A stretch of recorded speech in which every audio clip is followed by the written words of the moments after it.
بالهادي رسول الله وكل مجاهد لله بأهل البدر يا الله صلاة الله سلام الله على طه رسول الله صلاة الله سلام الله على ياسين حبيب الله. Masya Allah, sholawatan ya Ustadz bikin hati lebih tenang Iya ya dong, Ustadz ya. Carla main kabur Carla aja. main kabur Ustazah aja. Siva main duduk aja, bentar dong. Sholawat buat kita tenang hari ini karena kita insya Allah mau menambah ilmu pengetahuan hari ini. Masya Iya dong, Allah. biar semangat gitu. Biar lebih semangat semuanya. Terima Insya kasih Allah. Ustadz Syah. Sama-sama, Ustazah Mas Siva, Sony. terima Sama-sama, Mas kasih. Jamaah. Oh jamaah. Alhamdulillahirrahmanirrahim. Buat jamaah yang baru bergabung, hari ini kita sedang membahas tema 5 hal darurat zaman now. Dan tadi sudah dijelaskan sama guru-guru kita pentingnya, apa yang penting dan harus dijaga oleh kaum muslimin. Yang pertama adalah menjaga agama kita. Lalu apa yang berikutnya? Nanti akan dijawab lagi sama guru-guru kita. Tapi sebelumnya saya mau ngasih kesempatan dulu nih untuk jamaah yang ada di studio untuk bertanya lagi ya. Mau nanya lagi? Boleh angkat tangannya yang mau nanya? Angkat tangan, oke. Oh tadi sebelah kanan ya, sekarang sebelah kiri ya. Ibu. Ya ibu silakan pertanyaannya Bu. Boleh duduk di situ saja. Sebutkan nama dan dari mana. Bismillahirrahmanirrahim. Assalamualaikum warahmatullahi wabarakatuh. Waalaikumsalam warahmatullahi wabarakatuh. Nama saya Ibu Titi Siagian dari Majelis Taklim Al Hidayah. Oh ya saya mau kirim-kirim salam dulu. Boleh, baru lihat saya mau handphone dulu tanya. ya. Boleh mau titip sama siapa Bu? Teman-teman dari alumni Maranatha 77 Purwokerto. Santai. Penuh ketenangan. Gak ngerti nanti dititip salamin. Ayo Bu, sama siapa Bu? Sebentar ya saya lihat handphone saya. Ya, oke. Panjang kayaknya nih. Banyak banget ini. Salam-salam untuk teman-teman saya dari alumni Maranatha 77 Purwokerto. Mbak Eni, Mbak Tibul, dan yang lainnya juga alumni Maranatha, grup Nutriji Purwokerto, Mbak Itut, Mbak Srino, Mbak Usni. Juga lupa saya untuk cucu saya. Cucunya ya, cucunya Iya. boleh. Ya untuk cucu saya, Safika Siagian dan Aisyah Bahar. I Aisyah love Bahar. you, I miss you. Oi, Masya Allah, tepuk tangan dong. Saya juga nggak mau kalah nih. Iya. nggak mau Apa kalah. nih hal yang kedua Pak Ustadz? Apa nih hal yang kedua sangat darurat yang harus dijaga oleh kaum muslimin dan muslimat zaman now? Asik. Ada nggak sih? Zaman now. Oh zaman now tuh kita Zaman baru tahu now. nih. Ada Zaman nggak now. sih? Ustadz Syam, zaman now kan ya? Iya. Zaman now. Oh beda tuh. Beda. Zaman now sama zaman now beda Ada tuh. nggak sih hubungannya dengan kehidupan sosial? Jangan bikin aku kepo gitu. Oh Pak iya, Ustadz. Oke Bu, biar gak kepo, langsung dijawab Siapa sama Bu yang Ustadz jawab, Bu? Kasif. Oh, Ustadz Kasif. Ya, Foto, silakan Ustadz Kasif. Bismillahirrahmanirrahim. Assalamualaikum warahmatullahi wabarakatuh. Terima kasih Bang Taumingse. Asik. Uci cintai. Ya, apa tadi Habib Muhammad Syahab, guru kita semua, kita doakan mudah-mudahan Habib kita panjang umur, amin. Ada Ustadz Syam, mudah-mudahan kita doain selesai Ramadan ini bisa melepas kejombloannya. Pemirsa yang dimuliakan Allah Azza wa Jalla, tadi Habib sudah menjelaskan hal yang selanjutnya yang harus kita jaga agar agama kita ini selamat, bukan hanya di dunia tapi juga di akhirat. Adalah hifzun nafs, kita menjaga diri kita, menjaga jiwa kita. Kita nggak boleh melukai diri kita. Kita nggak boleh bahkan membunuh diri kita. Karena ada Imam Az-Zahabi dalam bukunya Al-Kabair memasukkan dosa besar yang pelakunya bisa kekal di neraka ialah dosa bunuh diri. Qatlun nafs. Rasulullah SAW bersabda, Man taradda ala jabalin faqatalah fahuwa fi nari jahannam khalidan mukhallada. Barang siapa yang melemparkan dirinya dari atas gunung, dia lemparkan badannya, langsung mati. Itu kata Rasulullah SAW, dia di neraka jahanam selama-lamanya. Na'udzubillahi min dzalik. Makanya sebesar apapun masalah kita, kita punya Allah yang bisa menyelesaikan masalah kita. Emang kalau bunuh diri masalah kita selesai. Nah, utang juga bakal ditagih sama ahli waris. Makanya dalam Islam kita diperintahkan Allah nggak boleh melukai diri kita sendiri. Makanya kemarin ada yang curhat ibu-ibu ke saya, Ustadz saya udah deh suami kawin lagi. Anak ini pakai narkoba. Ustadz, saya utang banyak nih. Saya pengen nih jual ginjal saya Ustadz. Saya pengen Ustadz jual usus saya. Saya bilang sama ibu ini, ibu memang saya orang Jakarta tapi saya nggak jualan soto. Sampai begitunya dia pengen bunuh diri. Bahkan ada yang bilang, Ustadz kalau bunuh diri kenapa dibilang dosa? Kan saya yang punya jiwa, diri ini punya saya. Berarti saya mau melukai, saya mau bunuh diri, terserah saya dong. Apa urusan yang lainnya menegur? Berarti orang ini imannya kurang. Bahkan bisa dikatakan tidak beriman kepada Allah Azza wa Jalla. Kita aja kalau kena musibah, kita bacanya apa? Innalillahi. Allah berfirman, alladzina idza asabathum musibah qalu inna lillahi wa inna. Kalau kita kena musibah, kehilangan barang, kehilangan orang yang kita cintai, kita wajib mengucapkan innalillah. Saya ini milik Allah. Kan akan kembali kepada Allah. Berarti jiwa kita milik siapa? Bukan milik kita, milik Allah. Allah yang menciptakan kita, yang mengatakan gak boleh bunuh diri. Wala taqtulun nafsallati illa bilhaq. Gak boleh kita membunuh diri jiwa kecuali dengan jalan yang benar. Kecuali qisas. Misalkan ada orang yang membunuh orang lain, maka dalam Islam hukumnya dia juga dibunuh. Itu syariat Islam. Tapi kalau kita bunuh diri kita tanpa sebab, maka ini adalah haram, dosa besar yang pelakunya bisa kekal selama-lamanya di neraka. Na'udzubillahi min dzalik. Makanya kita kalau ada masalah, hamparkan sajadah. Di pertigaan malam, apalagi sekarang bulan suci Ramadan pemirsa. Wabil asharihum yastaghfirun. Ada doa yang gak akan dikabulkan, ada doa yang tidak akan pernah ditolak sama Allah Azza wa Jalla. Pasti dikabulkan. Waktunya kapan? Waktunya menjelang sahur. Jadi sebelum sholat subuh, ibu, bapak, pemirsa doa kepada Allah Azza wa Jalla. Itu doa yang gak akan pernah ditolak sama Allah Azza wa Jalla. Karena waktu itu dipuji sama Allah. Waktu itu diberikan pujian oleh Allah Azza wa Jalla. Waktu sahur. Kita waktu sahur biasanya ngapain? Kalau ibu-ibu sambil masak bisa doa. Bu, ambil ya Allah mudah-mudahan utang lunas. Mudah-mudahan suami gak kawin lagi.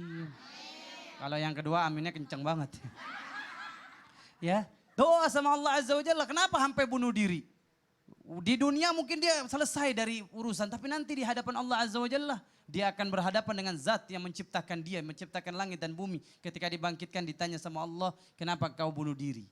Dia bilang, ya Allah saya udah gak ada pilihan lagi. Masalah saya udah mentok, udah gak ada solusinya, makanya saya bunuh diri. Apa kata Allah Azza wa Jalla? Engkau sekarang ada di neraka jahanam selama-lamanya.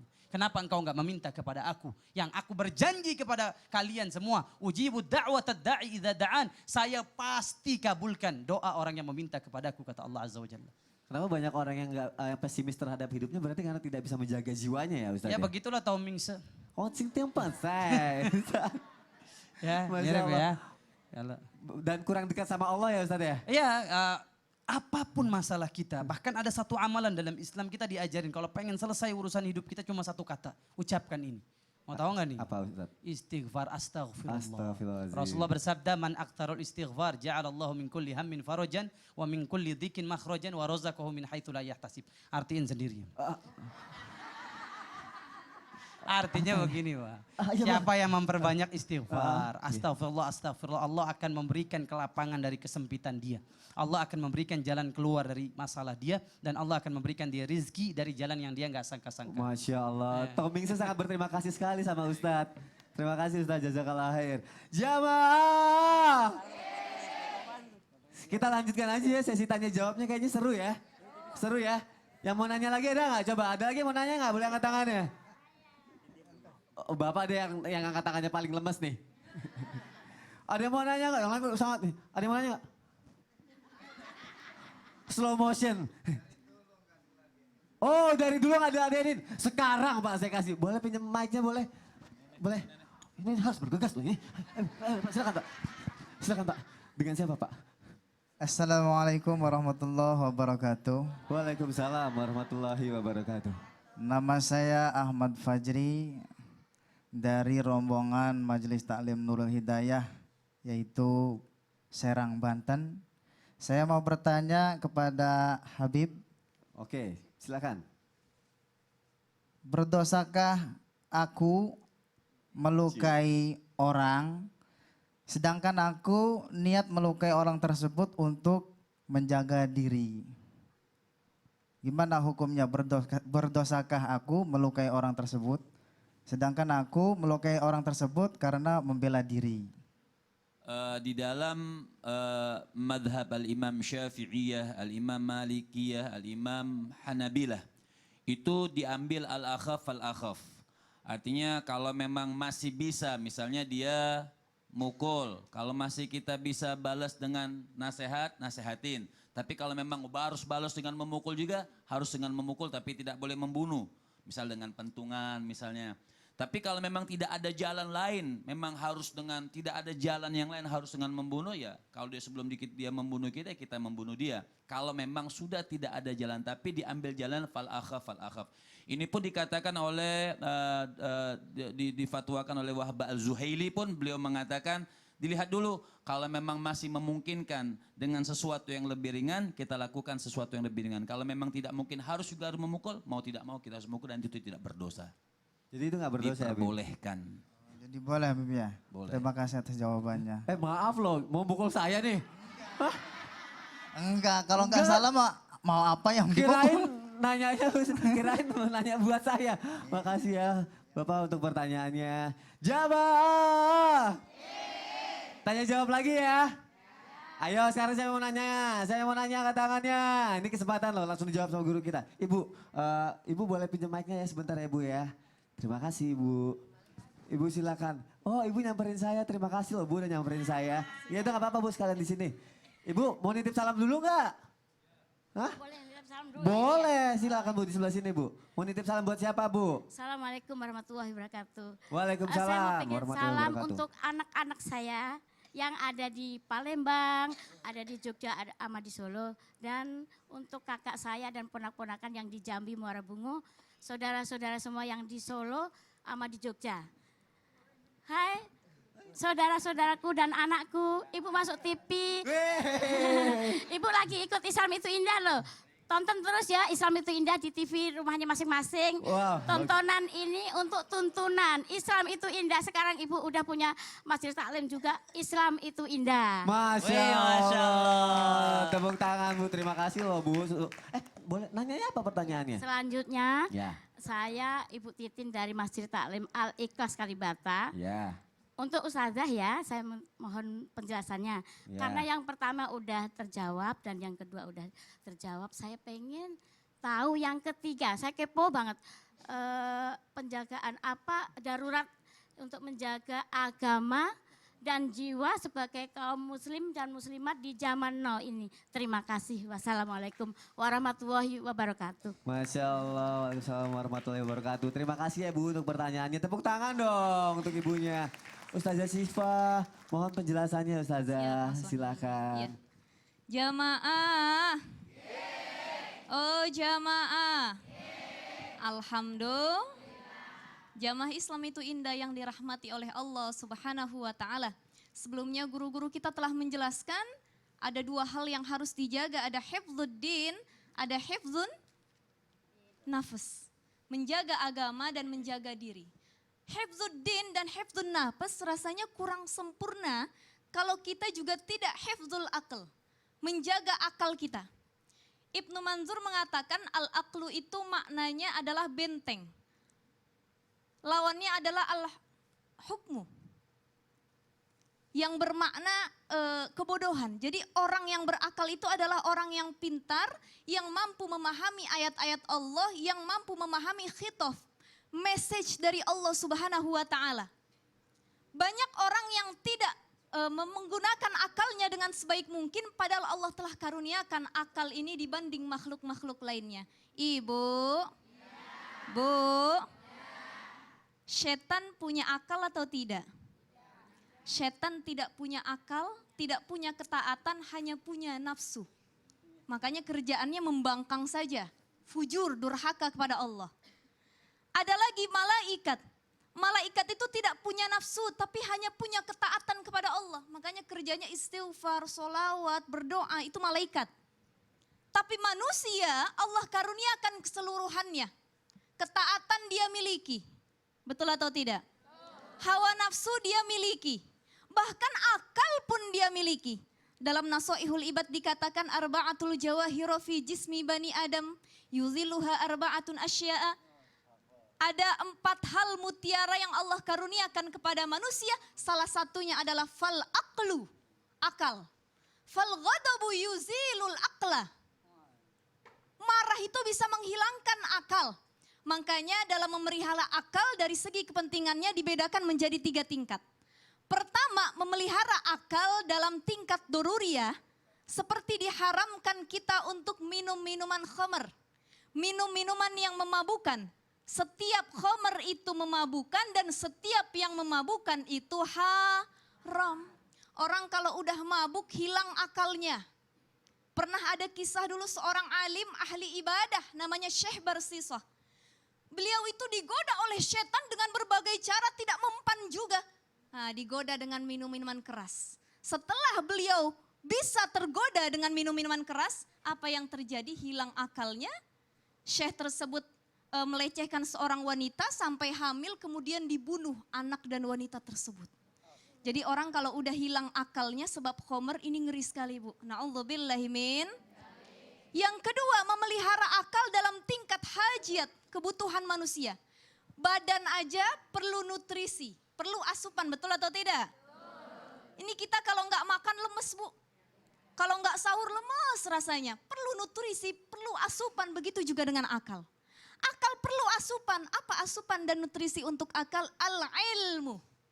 Ilmu yang harus kita cari. Ilmu yang harus kita tadaburi. Terutama ilmu yang telah Allah ciptakan yang terkandung dalam ayat-ayat Al-Quran. Imam Ali radhiyallahu anhu mengatakan al-aqlu aqlani. Matbu'un wa masmu'un. Akal itu ada 2, ilmu itu ada 2. Ada ilmu yang bisa menjadikan kamu berkarakter, berakhlak, tapi ada ilmu yang hanya didengar.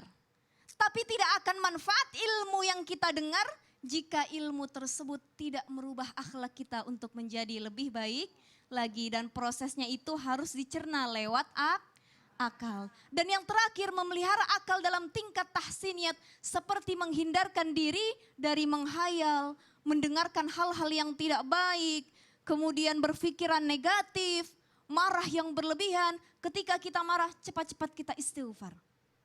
Cepat-cepat kita minta pertolongan Allah Subhanahu wa taala. Makanya doa agar terhindar dari bisikan setan, Allahumma inni a'udzubika min hamazati syayatin wa a'udzubika rabbi ayyahdurun. Mudah-mudahan kita terhindar dari segala bisikan setan dan akal kita tetap terjaga dengan baik. Amin ya rabbal alamin. Jazakillah khair Ustazah. Sama-sama Mas Soni. Jadi yang ketiga adalah menjaga akal.